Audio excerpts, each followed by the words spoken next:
صلوات على محمد وآل محمد. اللهم صل على محمد وآل محمد. الفاتحة.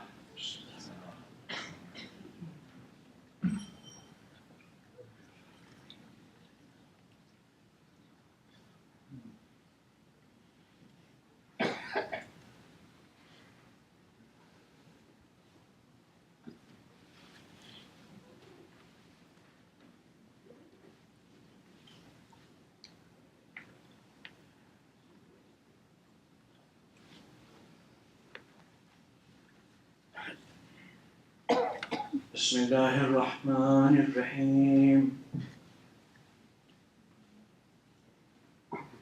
الحمد لله رب العالمين، الصلاة والسلام على أشرف الأنبياء والمرسلين، رحمة للعالمين، أبي القاسم محمد وأهل بيته الطيبين الطاهرين المعصومين. صلى الله عليك يا أبا عبد الله، صلى الله عليك يا ابن رسول الله، روحي وأرواح العالمين لك الفداء، يا غريب يا مظلوم يا شهيد بأرض كربلاء. ثم السلام عليكم يا أهل الرضا الحسين مظلوم، جميع رحمة الله وبركاته. أما بعد، فقد قال الله تعالى في كتاب الحكيم وهو أصدق الصادقين: بسم الله الرحمن الرحيم، فأقم وجهك للدين حنيفا فطرة الله التي فطر الناس عليها لا تبديل لخلق الله، ذلك الدين القيم ولكن أكثر الناس لا يعلمون. صلوات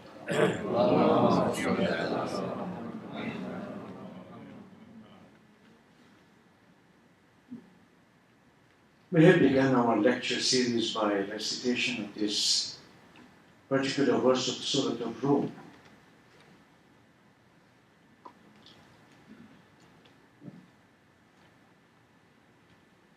The Quran has used this theme as the summation of the entire Islamic message. Religion cannot be imposed. At no time will you ever succeed if religion were to be imposed from the top. By nature, human beings are resistant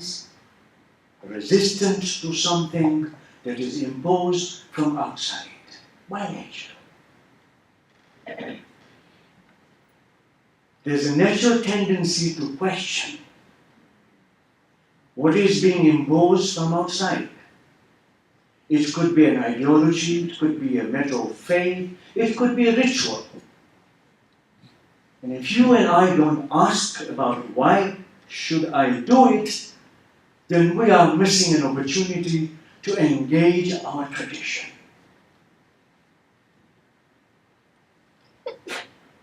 Engagement with our tradition needs us to engage in critical assessment of what you and I have inherited as a tradition.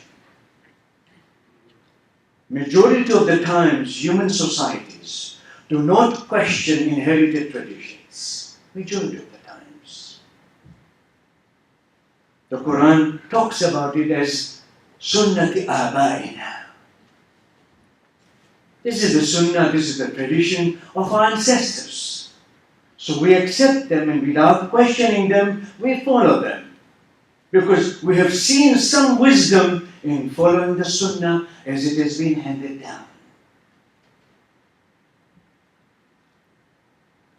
In modern times, there has been several attempts to criticize modernity, to criticize secularity, secularism, to criticize even colonialism and Westernism in general.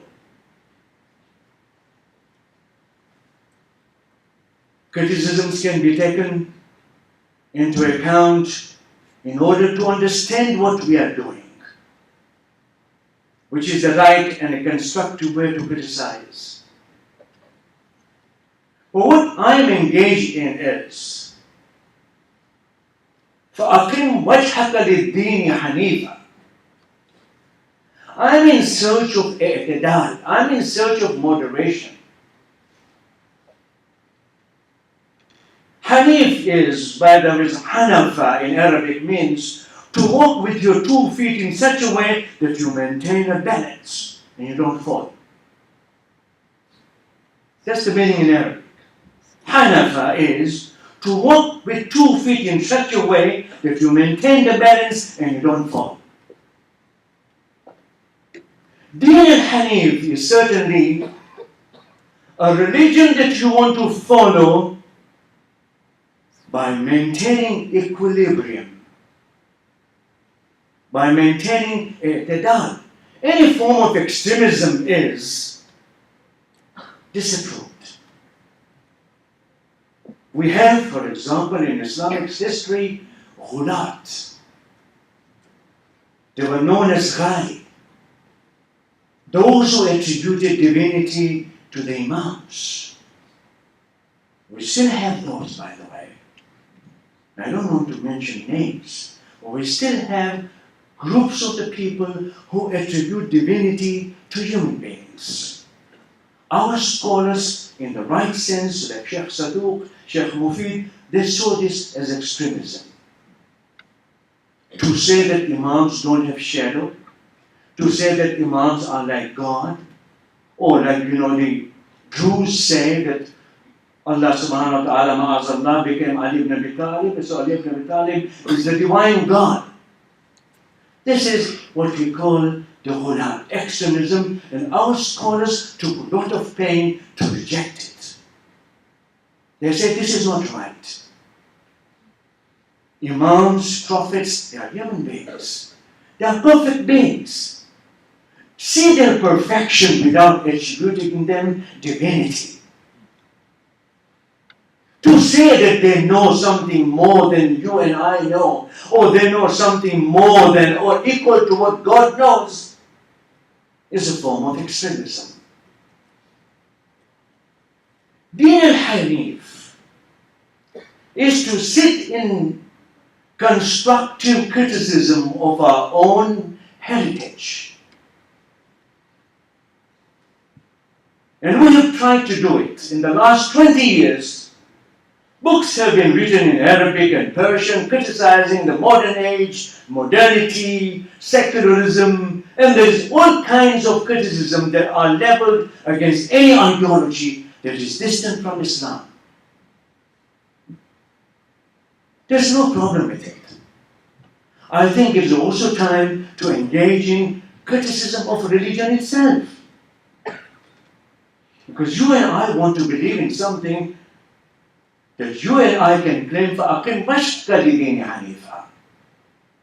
We want to follow a religion that is closer to moderation, that has rationality in it, that has humanity in it. We don't want to follow a tradition that would lead us to some kind of destructive ideas about ourselves and about others who don't agree with us. Most of the time, religious communities are dealing with those who don't agree with them. And that's why they are worried and they are anxious to somehow defeat those forces that don't agree with them.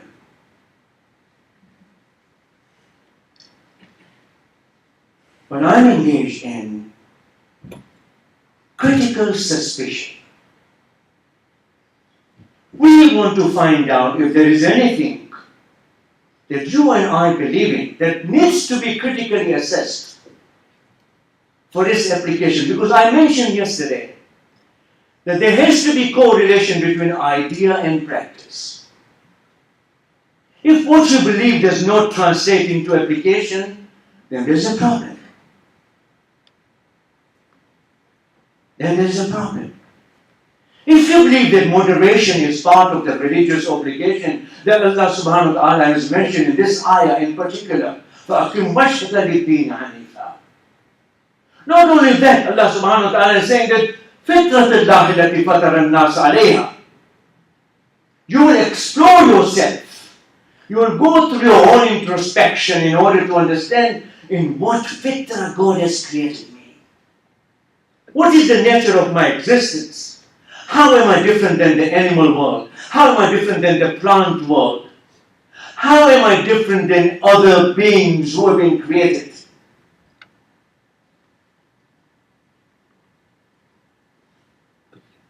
Critical suspicion should lead us to critical retrieval. So I don't believe that we can sit in criticism and destroy everything. That's not the criticism I'm talking about. Some people enjoy doing that. That, okay, let's criticize and break down everything. What I'm saying is that tradition, when it goes through ages, collects dust on it. You and I want to sit and shrug off that dust from it so that we can see with clarity and luminosity what I and you should be believing in. In other words, our suspicion is in what we have inherited. If you don't question what you have inherited, then you will not be able to see what I'm talking about. I want us to develop what I call suspicion of what we have inherited. If what we have inherited was so perfect, then your and my life would have been a perfect example of human life. Would have lived very, very successfully, both as spiritual being, as material being. Now, I'm not worried about your material well-being. I know some of you are highly successful in what you do. But I'm certainly worried about the moral and spiritual dimension of our existence. If you and I cannot decipher what is right from what is wrong, there is certainly something wrong about our own understanding about our own abilities. Secular world is telling us that you and I cannot learn anything from religion. Keep that in mind. There's a total rejection of religious capability in guiding you in your moral lifestyle, your moral lifestyle. Therefore, religion and morality have been separated, sometimes correctly, sometimes incorrectly. Because ultimately, human action demands some kind of accountability. If I do something, I must be accountable to the higher authority. Is higher authority my conscience or my God? Zamir, Wajdan, or Allah subhanahu wa ta'ala himself? I am also suggesting something very, very powerful tonight. Our authentic claim to be religious, please listen carefully. Our authentic claims to be religious depends upon our ability to retrieve that which is important for you and me. We can criticize, we can reject, but ultimately we need something to stand on. If this is what you and I are in search of, we are searching for something that Islam can teach us to resist the forces that are going to negate that which is good in us. Our spiritual connection is good for us. Our ability to heal within ourselves is good for us. We need something stronger within ourselves, besides Prozac, by the way, to treat our depressions. They give you medications too readily. And you and I seek medications too readily because we don't want to work with ourselves. In order for us to reach that kind of equilibrium that I'm talking about, we need to understand our human nature in a more comprehensive way. And this is what I've been able to retrieve from the tradition for tonight.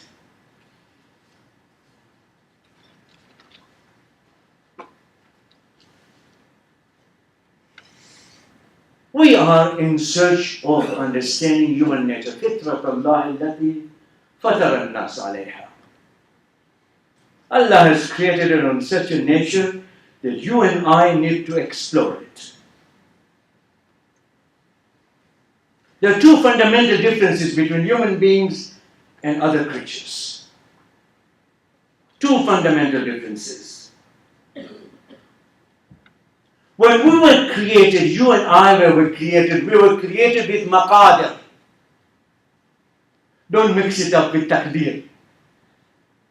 No, that's not what I'm talking about. Maqadir is potentialities. We were given each and every possible potentiality within us to develop. A butterfly will remain butterfly. It is a worm. It will remain butterfly. It cannot become the king of butterflies, or a professor of butterflies, or a physician of butterflies. Butterfly will remain butterfly. A bird will remain bird. But a human will change. A small baby that is born is going through the process of continuous changes. And you and I are witnesses. Sometimes, amazingly, astonishingly, we find our children learning the language, learning things that you and I cannot even understand. How did that happen? Our children are capable of learning 3 languages at a time.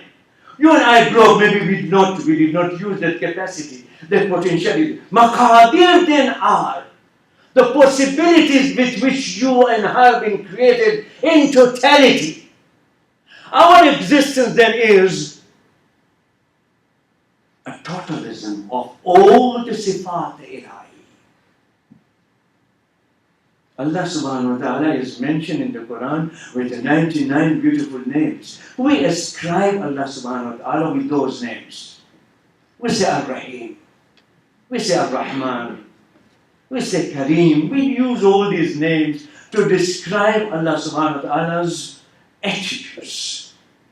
And each name stands for you and me. A sign for something that needs to be developed within us. That right? When we say Bismillahir Rahmanir Rahim, in the name of God, the merciful, the compassionate, then you and I need to develop mercy and compassion within us. That's the challenge. That's the challenge of remembering Allah subhanahu wa ta'ala. Allah doesn't want you to take a long tasbih in your hand and say, Ya Rahim, Ya Rahim, Ya Rahman. Yes, do it. By all means, do it. But actual challenge is how to become merciful, how to become compassionate, how to become angry for a good cause. Remember this. Anger is also Allah subhanahu wa ta'ala's. Allah subhanahu wa ta'ala sometimes disapproves something angrily. Said, woe unto you. وَيْلٌ لِكُلِّ هُمَزَةٍ لُمَزَةٍ. That's how the Quran says. وَيْلٌ لِكُلِّ هُمَزَةٍ. Woe to you who sit and accuse people of something they haven't done. I'm reading Allah Taba'i here says to me, فَالظُّلْمُ يَسْتَتْبِعُ الْإِذْلَالِ الْإِلَهِي. When you do something wrong, then God takes your hand away from the right guidance, pushes you towards wrong guidance. When you do something wrong, not before that. His promise is to guide you.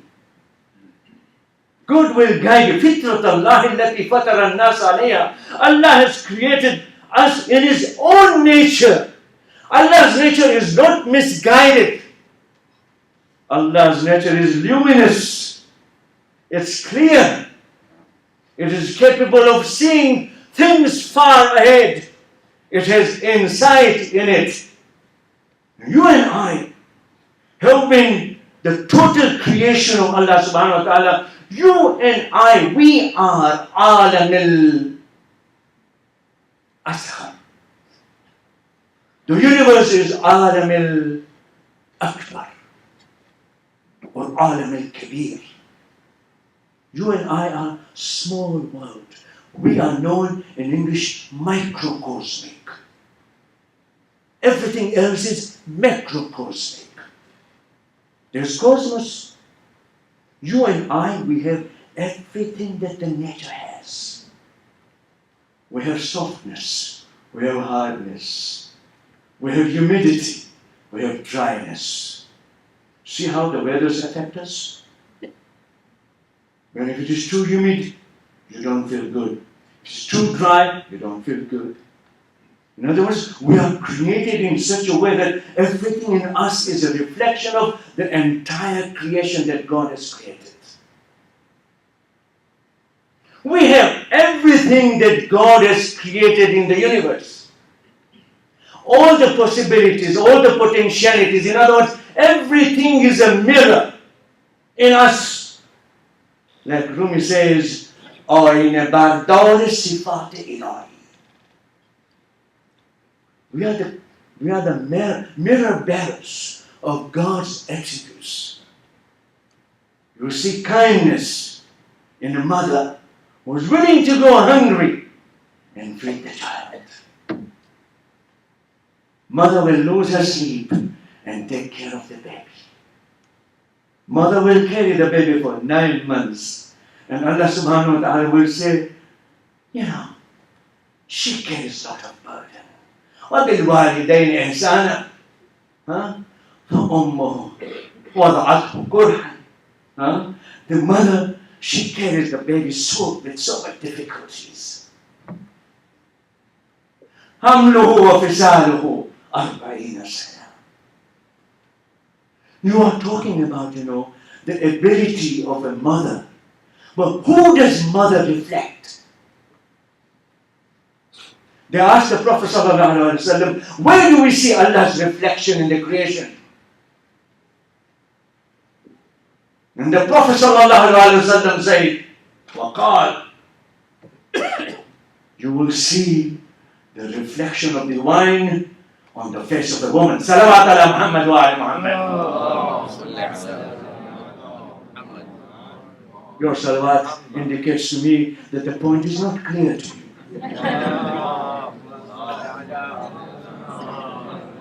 God has reflected Himself on the face of the woman, because it is a woman who connects you and me. Surah An-Nisa, ayah number 1. تَسَاءَلُونَ بِالْأَرْحَامِ. You are expecting one another from one another because you are connected by the womb. It's the mother's womb that relates you. And if there was no womb to connect you, you would not be able to connect yourself, whatever you did. Even Isa had to be connected to Maryam. My Christian friends would say, he's the son of God. But Islam says, he's the son of Mary. Salawat ala Muhammad wa ala. I can't help it. Maryam is so important. Maryam reflects what we call Ashrafun Nisa. That's how the Quran describes her. She is the most honorable of a woman. She reflects the divine. This is why you see in the spousal relationship, the Prophet ﷺ was adamant. And I've seen, and I'm telling you, I can bring evidence of the text in front of you. Don't challenge me. I can bring the text in front of you. That whenever there was a spousal problem, the Prophet always got on the side of the woman, not of the man. The reason was very clear. You see, this is the nature. Man is more strong, man is more powerful, man loves authority. Man loves everybody to obey him. Haven't you seen? Who is fighting these battles in the world? If not men. A conference some years ago in Princeton University made it very clear, if the women were the commanders of the warfare, they would not fight. Not that they were afraid. Today, you can use a computer to shoot. You don't need weapons in your hands. You don't need a sword in your hand. You need a computer. Define your target and throw your bomb. That's what you do. You think a woman cannot do it? What I'm suggesting to you is that the Prophet ﷺ understood the power game that goes on in the spousal relationship. Who controls what? And the power struggle always leads to some very unpleasant moments. When the unpleasant moments in the family occurs, the Prophet went on the side of the woman and told the man, don't you know that she's God's trust in your hand? Behave yourself. I'm not this. You want me to bring text in front of you? I'm simply suggesting to you that there is a recognition of fitratullah in the women also. It's not about you and me. Maqadir are not dealing with you and me. It's dealing with every one of us. I'm telling you, when the children who are in this audience, I don't see many. I think they are frightened by this English, colloquium, so to speak. What I'm suggesting, even the children, even these youths, they have the fitratullah in them. There are maqadir in them. I tell my students many times, don't tell me you can't do medicine, you can't do this, you can't do that. Oh, professor, I'm weak in languages. I said, no, that's a lie. You haven't realized your potentials. Oh, I can't do this, I'm not good at biochemistry. Oh, you want to be a doctor, then if you don't do biochemistry, then you better change your degree, go into something else. But don't tell me you can't do it. Tell me you're not interested in it. Tell me it doesn't catch your imagination. Tell me it doesn't prompt you and stimulate you to work hard. If you work hard, you can reach anywhere you want. Man sa'a ra'ah. The one who tries gets there. The one who doesn't try will never get anywhere. The second difference between human beings and the totality of other creation is, as I say, you and I can determine our future. This is the battle between Muslim schools of thought. There are some Muslims who believe that وَمَا تَشَاءُونَ إِلَّا أَن يَشَاءَ اللَّهُ رَبُّ الْعَالَمِينَ. You don't make a decision. You don't make arada. You don't make, will. It is God's will that guides you. In other words, you and I have been preconditioned, predetermined. In the famous hadith of, by the way, in the famous hadith of embryology, when the fetus begins to develop in the mother's womb, for the first 40 days, it is in this shape. In the second 40 days, it is in this shape. The third 40 days, Sahih Bukhari has this tradition. It says that Allah sends the angel. The angel writes down for the child, وَهُوَ مُشْتَقَى. This is going to be shaqi. This is going to be a miserable child. Or it is going to be a very lucky child. In other words, from that day onward, it's already written down. There's a plan for you and me at the time of 120 days. You see the cut-off line? And the Hanafi scholars say abortion is allowed before 120 days if the life of mother is in danger. Who cares? In the Arab world today, before 120 days, abortion has become part of the family planning. It is a sin, by the way. You better plan your family carefully. No abortions. Abortion cannot be used as a tool of family planning. But look at this 120 days. At the end of the 120 days, your taqdeer is already written down. That means you will not change after 120 days. This is your plan. You are coming in the world with already written down, which is already written. If I'm going to be a sweeper on the street, that's my destiny. It's like the butterfly. It's like the bird. It's like the pigeon. I'm already conditioned. I'm going to be that. And I can then be defeatist. Quite to the contrary. Allah subhanahu wa ta'ala has created maqadir. This is Sheikh Saduq, by the way. Sheikh Saduq in his i'tiqadat, in that treatise about belief, which has been beautifully translated by Asif Ali Faizi. He was the Chancellor of Bombay University at one time. An Ismaili scholar, thoroughly grounded in the tradition. And he translated it beautifully. You and I have seen it. I'm sure we have used it many times in the past.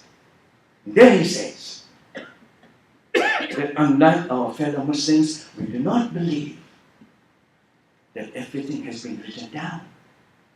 If that were the case, then there is no room for human improvement. So there are qualities. You see, everything in the heaven, everything in the creation is fixed. The sun is fixed to move in the way it is moving. The moon is fixed in the way it is moving. Everything in the natural phenomena, with the exception of human beings who can move in any direction they want. This is a major achievement. This is fitrat Allah. This is the nature of Allah subhanahu wa ta'ala in which you and I have been created. I was corrected by the Oxford University editor saying that, what do you mean by the nature of God? Who are we to determine what's the nature of God? Which is in a way true. Where would we find? Where would we know? How would we know what God is all about? But what has been important in yesterday's lecture and today's lecture, that you and I, our own understanding about ourselves is the understanding about our God who created us. If we don't understand ourselves, then we don't understand God. You and I, if we don't understand why we are in this world, then we have no way of finding out what are the potentialities for which we have been created.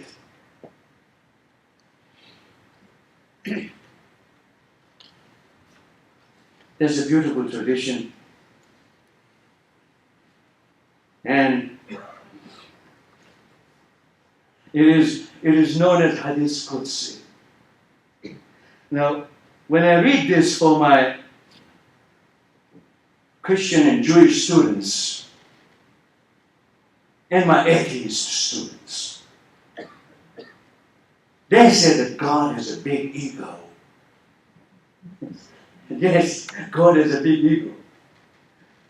And He wants to be known. Kuntu kanzan makhfiyan. Ahbabtu. I was a hidden treasure. I wanted to be known for Allah. And therefore I created. This God has created you and me. He says very clearly, Ahbabtu. Not that I wanted, I loved to be known. The whole question arises, what is it that God created? But this khazana, this kanzan makhfiya, what is it? If this is what God has created in you and me, then Imam Ja'far Sadiq alayhi salam has explained this. Salawat ala Muhammad wa ala.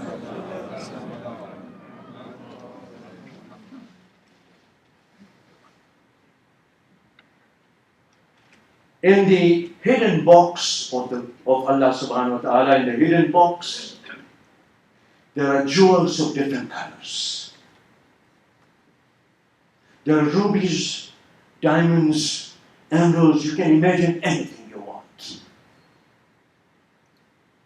And God has created those and has kept them hidden in the box. But when He creates human beings, He passes His own light. Because Allah is Nur. And that Nur is haqiqah. It's a reality.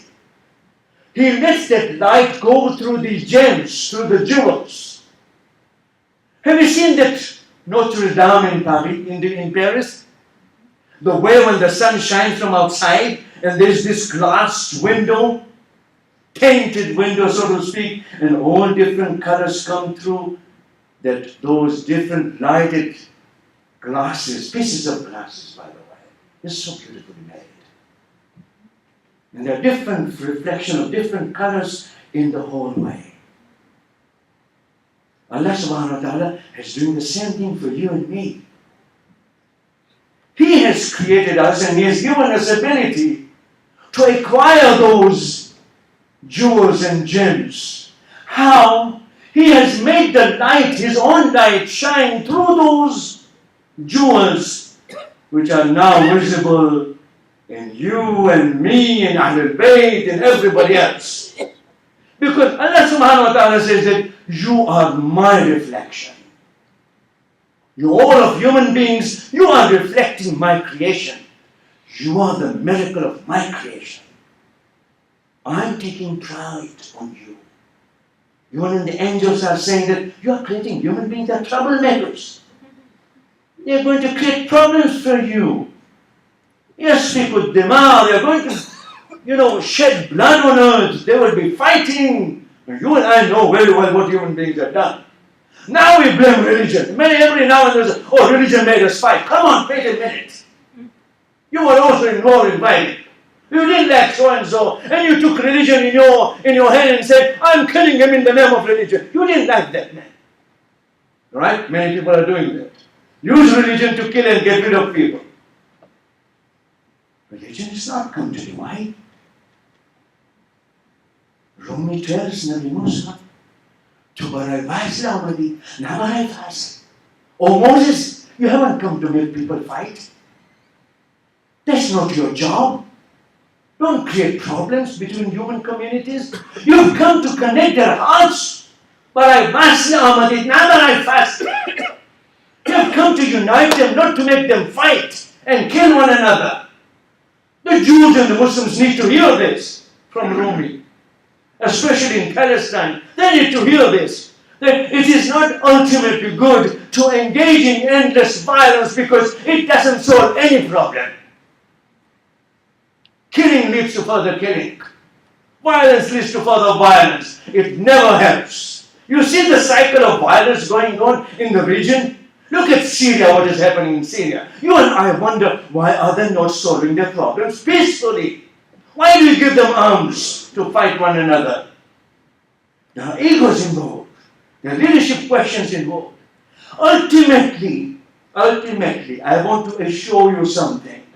That we were not created to fight, as Allah subhanahu wa ta'ala is reminding us, through Maulana Rumi. And through Nabi Musa. Nabi Musa is a figure in Rumi's poetry, in mysticism, as a strict theologian. Haram, halal. That's Nabi Musa. He comes and says, this is haram. If you do it, I'll kill you. Yes. Banu Israel were asked to slaughter one another after worshipping the calf. Yes. It's very violent. We have never read this in the history, by the way. But after Nabi Musa returned, when he saw the Banu Israel worshipping calf, worshipping a cow, so to speak, Nabi Musa was so angry. The law of halakha says, since you have done shirk, you will kill one another. You will slaughter one another.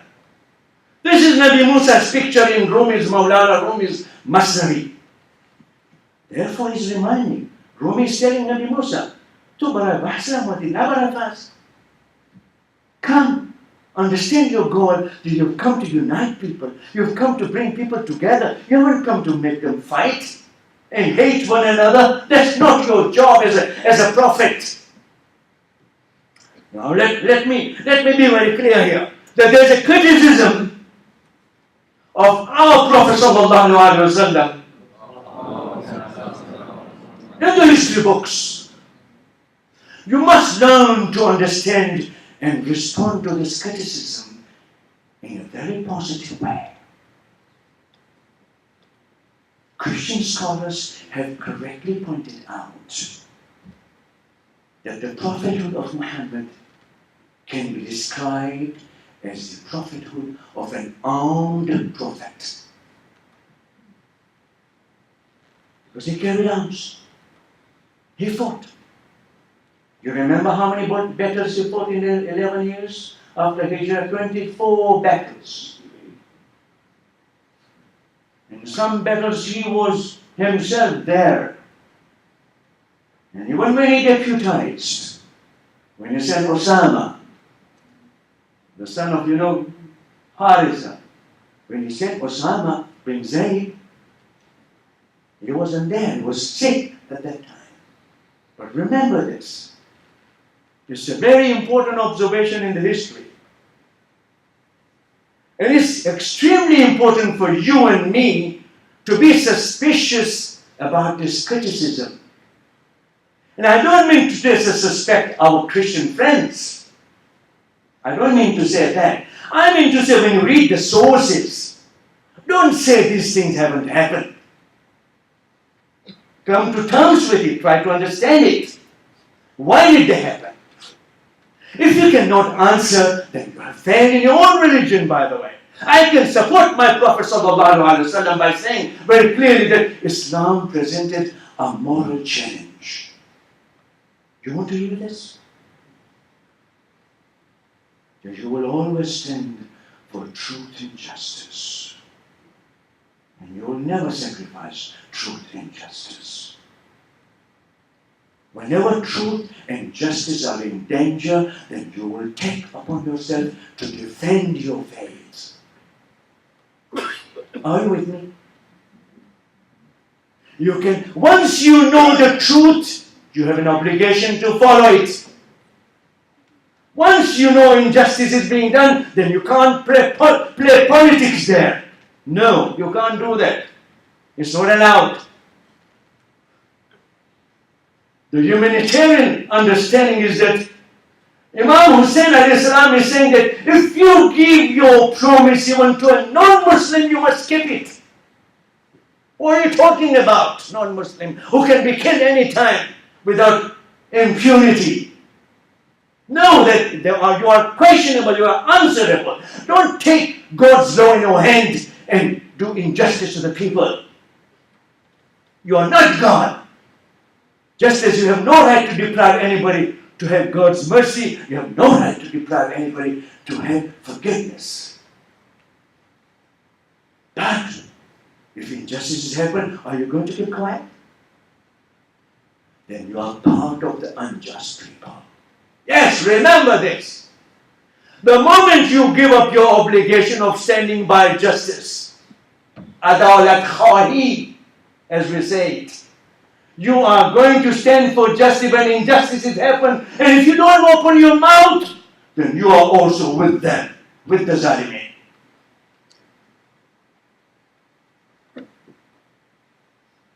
God's laws are inscribed in human nature, but you are not controlled by them. The ayah that we read today, Surah Al-Dahr, هل أتى على الإنسان حين من الدهر لم يكن شيئا مذكورا. There was a time when you, I, and I were not even worthy of mention. لم يكن شيئا مذكورا. We were not even a thing. We were fetus. We were small zygotes. Look at our arrogance. Look at the way we are so arrogant about our own being. We don't even know how we were, in our mother's wombs. Had it not been for our mother's nourishment, we would not have even made it through the gestation period. Would never have been born. This is the mercy of Allah subhanahu wa ta'ala, that He created the womb in such a way that it is a source of protection and a source of nutrition for us.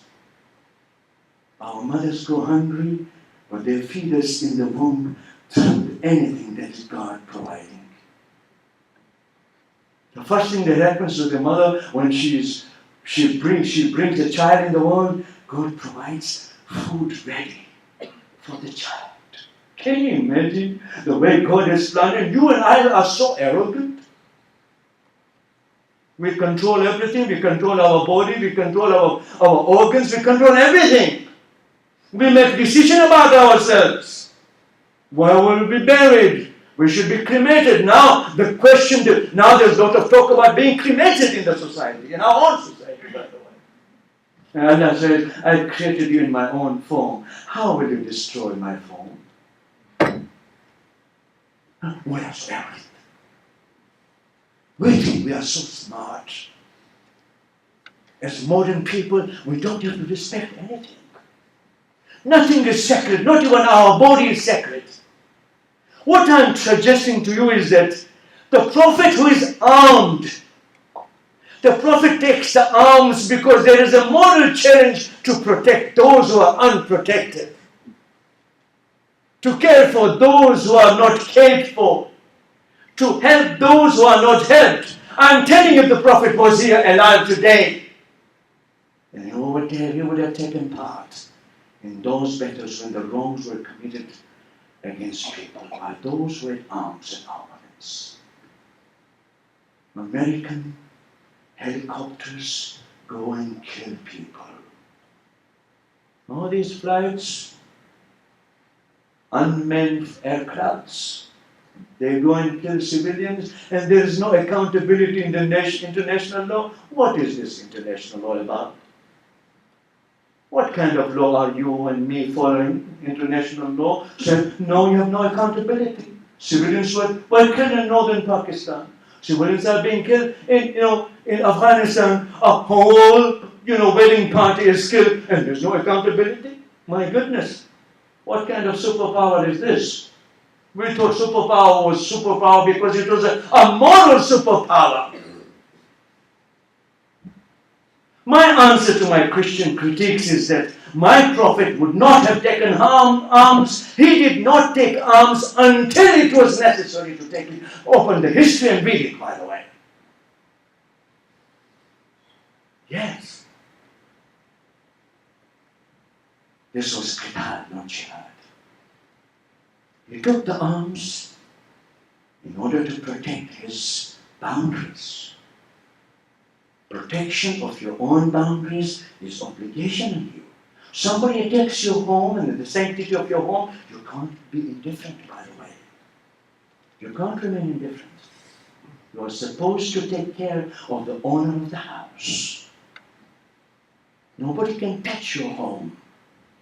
No, that's not allowed. This is what we call the sanctity of life. The sanctity of home, the sanctity of your own boundaries.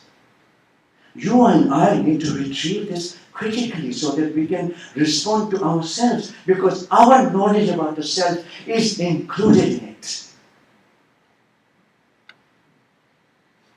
Muharram has become, for you and me, an exercise in the self-knowledge. I said yesterday quite clearly.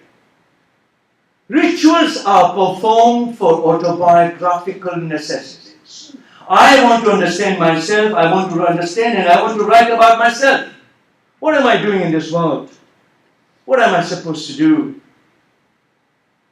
When things go wrong, what am I supposed to do? Keep quiet, not say anything. Which many of us do, by the way, because we are so diplomatic. I don't want to displease my own brother. I don't want to displease my own sister, so I will avoid telling them the truth. We are more worried about our relationship, so we say, okay, we'll tolerate you. Go ahead, do anything you want. You are my blood, I'm your blood. This is how we should be. Allah subhanahu wa ta'ala says, there are some people, and He says it quite clearly, يثبت الله الذين آمنوا بالقول الثابت في الحياة الدنيا وفي الآخرة. قول الثابت. God has confirmed the believers with something on which they can hold. قول الثابت. And that something on which you can hold is justice and truth. Imam Husayn sacrificed everything. You see, Imam Husayn's martyrdom can be seen, and you will forgive me. Please, I just want to provoke you, by the way. You will forgive me. Martyrdom is another form of suicide. You're dying. You know you will be killed. There are thousands of people on that side. Yesterday, critically, someone evaluated, and I think I liked that, by the way. I wish that was brought to my attention directly. I love to hear your criticism, by the way. I might not be explaining everything in the hour that I'm with you. And you will forgive me sometimes if I'm moving fast. I'm quite emotional, by the way. And these are very emotional days in my life, by the way. 10 days of Muharram are quite challenging for me. You don't know what I go through in order to appear in front of you. Because I grew up. At the age of 13 in Dar es Salaam, I was reading majlises in the mosque of Dar es Salaam early in the morning. At the age of 13. Marhum Abdulaziz Sachedina was a man who was a very pious man. He told me, you come here every morning for Salat, why don't you do something for the 10 days of Muharram? My father was alive at that time.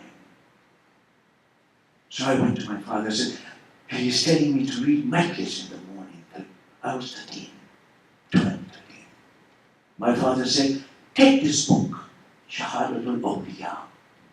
There was a book in Gujarati, by the way. The language is Urdu. But it was written in Gujarati. He said, you read this, you read this, you read this, and that's how you do it. Imam Husayn.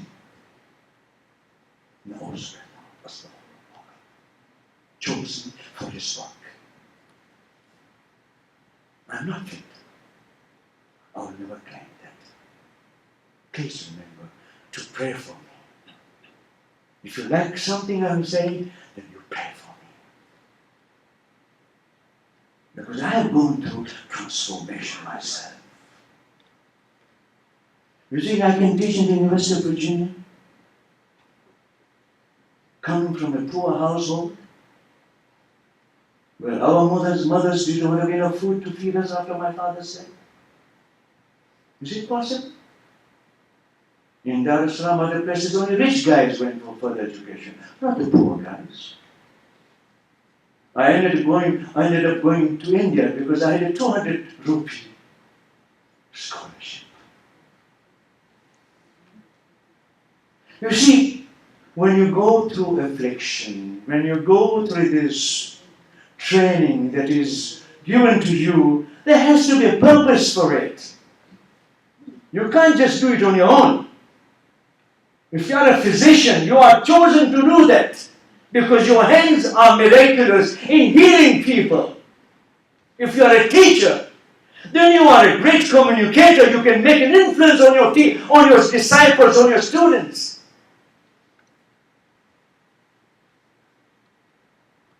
Mom always used to say, Imam Husayn ki Gurich. Love Imam Husayn. You must love Imam Husayn. So I said, what should I do? Said, Mashallah. She will bring Masai the Panjat and would teach him how to read Marcia. So I used to read Marcia. I was so proud to read the Marcia of Abul Fasl Abbas, Ali Akbar, Kai Jab Chand Si Chhati Pe Sina Ali Akbar.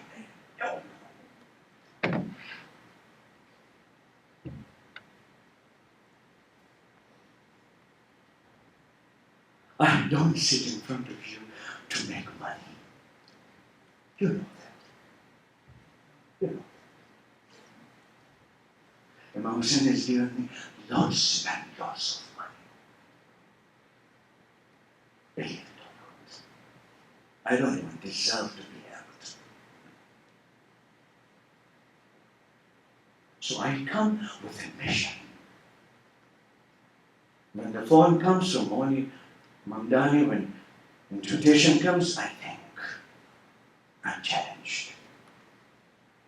I come for many years. I can be very repetitious. Let's say I have only 12 majlises.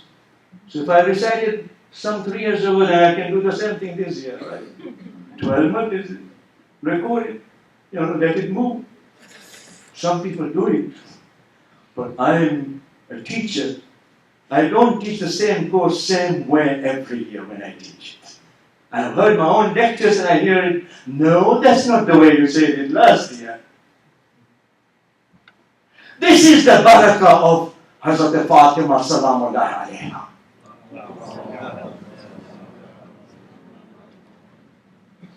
You know, when we used to read in Dar es Salaam, Ibn Abbas, Jannat se buka karti hui Fatima aayi. Oh. For me, it was like Fatima to Zahra entering Ibn Abbas. We were imagining things. For us, Bibi Fatima was really there. And we used to read, Ya bint Nabi Fatima Tashrif. I don't even remember those lines anymore. Baithe Azadar, Azakhane Abu. Huh? We used to believe that Fatima to Zahra is coming. Today's generation has no such connection with Fatima to Zahra. I'm sorry to say. We are now telling them there is a hadith that we can get money from you. Imam said, give money to the reciters. Well, now we are hearing different riwayat, so that I can earn some money from you. Please give me at least $1,000 for each of the lectures that I give you. What would be Fatima do with me? Would slap me. Said, I taught you, you stupid man. I gave you dignity.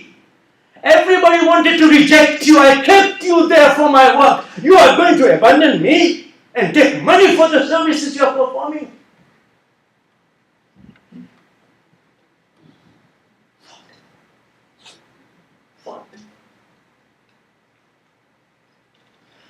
Yes, I used to believe Jannat se pukar karti hui Fatima. Fatima is coming from Jannat to sit in that majlis in Al-Abbas. I used to believe that. I used to imagine Umar Bab is standing there with the Alias. My child is thirsty. Illusions, hallucinations, I don't know. I have no idea. It was that kind of faith we were brought up with. God have mercy on my mother and so many other women. That's how what Mrs. Kimji was Aziz Ach under the Sikaya. She would say, come Aziz, I'll teach you how to read my his. Mrs. Kimji, Aziz Leila, come sit here. You are looking at me as a professor of University of Virginia? No. I'm a very small servant in the house of Fatima. That's what gave me the pride and the confidence that I will be with you anytime you call me.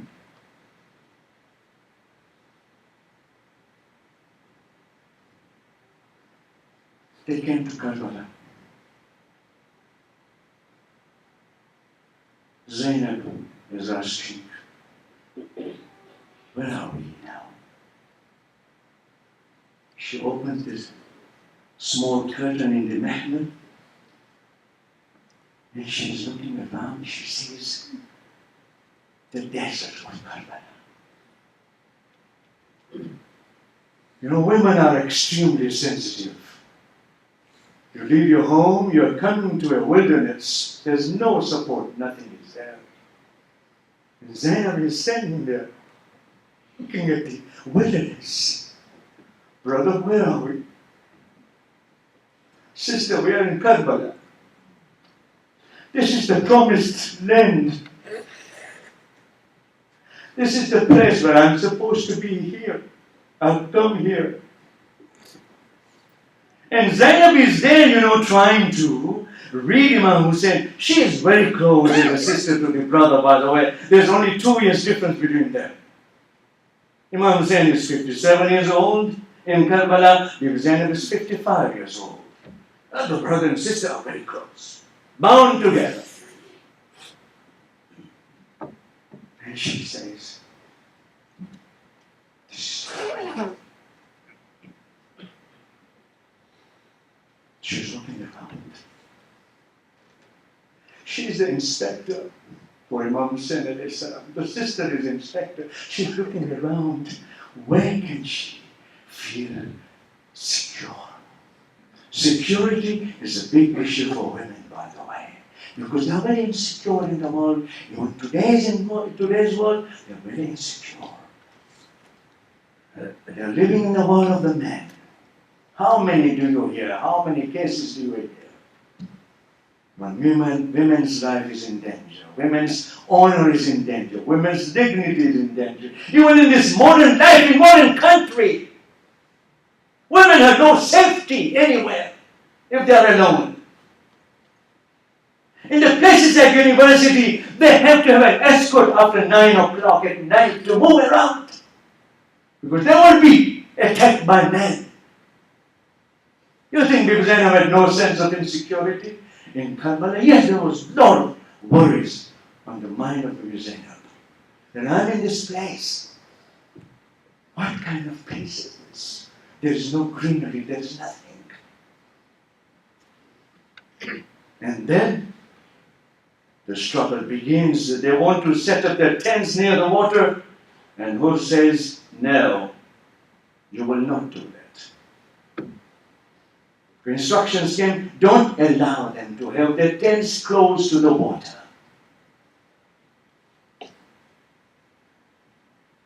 This was the tragedy that unfolded. It is not without reason that you and I, when we remember these events, it becomes part of our own autobiography. We are looking into our own history, we are looking into our own development, from where we moved, from where we came, and where we have reached. ربنا لا تؤاخذنا إن نسينا أو أخطأنا ربنا ولا تحمل علينا إصرا كما حملت على الذين من قبلنا. Ya Allah, don't burden us with those things that you burden other people before us. What did you burden them with? Moral choices, Ya Allah. Make it easier for us to follow the moral inclinations with which you have created us. ربنا ولا تحمل علينا إصرا كما حملت على الذين من قبلنا. ربنا ولا تحمل ما لا طاقة لنا به. Don't overburden us beyond our abilities. وارحمنا وتب علينا. أنت مولانا. You are our master. فانصرنا على القوم الكافرين. Give us victory over those who reject the truth. اللهم ادخلنا في كل خير أدخلت فيه محمد وعلى محمد وأخرجنا من كل سوء أخرجت منه محمد وعلى محمد صلواتك عليه. Let's not forget people who are waiting to be treated, people who are waiting to find healing in their souls and spirits in their bodies. Let us together read. أمن يجيب المضطر إذا دعاه ويكشف السوء. أمن يجيب المضطر إذا دعاه ويكشف السوء. أمن يجيب المضطر إذا دعاه ويكشف السوء. أمن يجيب المضطر إذا دعاه أمن يجيب المضطر إذا دعاه ويكشف السوء. As we pray for the well-being of Imam Sahib al-Zaman, we also pray for the well-being of everyone on this earth who are searching for peace and security. Ya Allah. ربنا تقبل منا إنك أنت السميع العليم. رحم الله من يقرأ صوره.